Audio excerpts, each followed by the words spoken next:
Hello viewer, today we will learn about the midnight ride of Paul Revere. So to begin, let's talk about Paul, this guy. So before he got a horse and went around yelling about red coats. He was a silversmith, an artist, and even sometimes an amateur dentist in his spare time. In 1774 and 1775, the Boston Committee of Correspondence hired Paul to carry news, messages, and important documents as far away as New York and Philadelphia. On April 18th, 1775, Paul was summoned by Dr. Joseph Warren of Boston and was given the task of writing to Lexington and Massachusetts with the news that regular troops were about to march into Boston.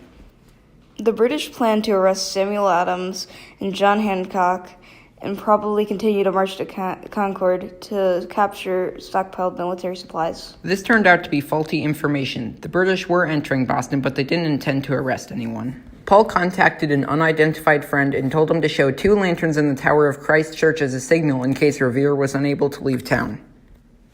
The 2 lanterns showed that the British planned to row by sea rather than march by land. Revere then stopped by his house to pick up his boots and coat, then crossed into Charleston, informed the Sons of Liberty about recent events, and then borrowed a horse from John Larkin and set out on his famous journey.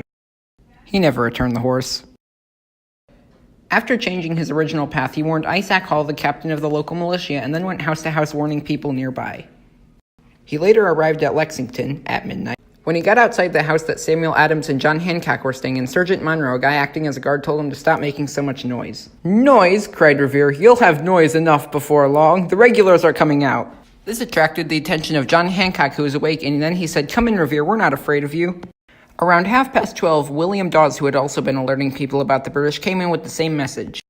After the 3 of them had refreshed themselves, they decided to go to Concord and make sure all the military supplies had been safely hidden away from the British. A short distance away, outside of Lexington, they were overtaken by Samuel Prescott, a son of Liberty. And then the British found them. William and Samuel escaped, but Paul was caught, questioned, and let go. However, they kept his horse to replace the tired mount of another sergeant. He then walked back on foot to witness the latter part of the battle at Lexington. And after that, the American Revolution began. So that is basically what happened during the midnight ride of Paul Revere. Hopefully you enjoyed this, hopefully you learned something, and that's all. Bye! So sad. Alexa, play Despacito. I'm afraid I can't do that.